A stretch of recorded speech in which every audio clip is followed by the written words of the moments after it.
Sir, ನಿನ್ನೆ ಸಂಜೆ ಸುರಿದಂತ ಭಾರಿ ಮಳೆ ಮತ್ತೆ ಗಾಳಿಯಿಂದ ನಮ್ಮ ಶಿವಮೊಗ್ಗ ಗ್ರಾಮಾಂತರ, ಅದರಲ್ಲೂ ವಿಶೇಷವಾಗಿ ನಮ್ಮ ಹೊಳೆನೂರು ಭಾಗ, ಅನ್ವೇರಿ ಭಾಗ ಮತ್ತೆ ಇಡೀ ಜಿಲ್ಲೆಯಲ್ಲಿ ಎಲ್ಲೆಲ್ಲಿ ಈಗ ಹೊಸ ಮಳೆ ಶುರುವಾಗಿದೆ, ಗಾಳಿ ಮಳೆಗೆ ಸಾಕಷ್ಟು ಬೆಳೆ ಹಾನಿ ಆಗ್ತಾ ಇದೆ. ನಮ್ಮ ಡಾಕ್ಟರ್ ಸರ್ಜಿ ಅವರು ಮಾತಾಡ್ತಾ ಹೇಳ್ತಾ ಇದ್ರು, ಈ ರೀತಿಯಂತ ಗಿಡ ಮರಗಳು ಬೀಳ್ಬೇಕು ಅಂದ್ರೆ ಸುಮಾರು ಒಂದು 100 ಕಿಲೋಮೀಟರ್ಗಿಂತ ಹೆಚ್ಚು ಗಾಳಿಯ ಒಂದು ವಿಂಡ್ ಸ್ಪೀಡ್ ಇದ್ದಾಗ ಮಾತ್ರ ಬೀಳ್ಲಿಕ್ಕೆ ಸಾಧ್ಯ ಅಂತಿಲ್ಲ. ಆ ರೀತಿಯಂತ ಒಂದು ಬಿರುಗಾಳಿ ಸಾಕಷ್ಟು ಹಾನಿಯಾಗಿದೆ, ಮತ್ತೆ ಮರಗಿಡಗಳು ತುಂಬಾ ಬಿದ್ದಿದೆ, ಮತ್ತೆ ಜೊತೆಗೆ ಮನೆಗಳು ತುಂಬಾ ಹಾಳಾಗಿದೆ.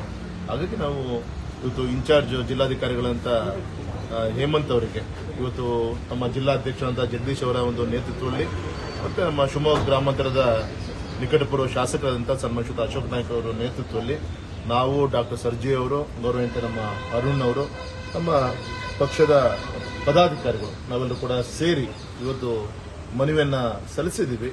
ಹಾಗಾಗಿ ಆದಷ್ಟು ಬೇಗ ಅವರಿಗೆ ಪರಿಹಾರ ಕೊಡಬೇಕು.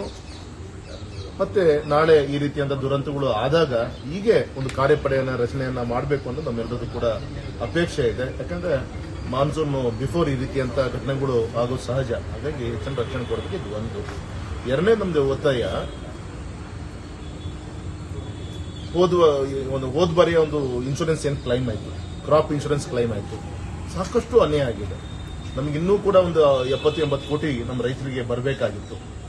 ಆ ದೃಷ್ಟಿಯಿಂದ ಸಾಕಷ್ಟು ಬಾರಿ ಸೈಂಟಿಫಿಕ್ ಆಗಿ ಹೋಮ್ವರ್ಕ್ ಮಾಡಿದ್ವಿ, ಪ್ರೂವ್ ಮಾಡಿದ್ವಿ. ಮತ್ತೆ ಗೌರವಂತ ಜಿಲ್ಲಾಧಿಕಾರಿಗಳು ಸರ್ಕಾರಕ್ಕೆ ಮನವಿಯನ್ನು ಸಲ್ಲಿಸಿಕೊಟ್ಟಿದ್ದಾರೆ. ಎಷ್ಟೆಷ್ಟು ರೈನ್ ಗೇಜ್ ಹಾಳಾಗಿದೆ, ಸುಮಾರು 70% ಹೆಚ್ಚು ರೈನ್ ಗೇಜ್ ಹಾಳಾಗಿದೆ. ಅದರಿಂದ ರೈತರಿಗೆ ಅನ್ಯಾಯ ಆಗಿದೆ. ಹಾಗಾಗಿ ಬರೀ ರಿಪೋರ್ಟ್ ಕೊಟ್ಟರೆ ಆಗಲ್ಲ, ಸರ್ಕಾರ ಇದಕ್ಕೆ ಗಮನ ಕೊಡಬೇಕು. ಮತ್ತೆ ಹೋದ ವರ್ಷ ಪರಿವಾರದಲ್ಲಿ ಏನು ಅನ್ಯಾಯ ಆಗಿದೆ ಆ ಕಾಂಪನ್ಸೇಷನ್ ಸರಿ ಮಾಡ್ಕೊಳ್ಬೇಕು.